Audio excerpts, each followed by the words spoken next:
কখনো জানতো তিন পৃথিবীর খোঁজ মেজাজে চেয়ারখানি চেপে একলা বসে ঝিমঝিমিয়ে হঠাৎ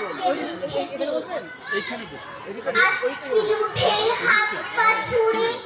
চোখটি পড়ে গোল হঠাৎ বলে গেলুম গেলুম আমায় দুঃখ তাই শুনে কেউ বলছি ডাকে কেউ বা হাঁকে বলি কেউ বা বলে কামড়ে দেবে সাবধানেতে তুলি ব্যস্ত সবাই এদিক ওদিক করছে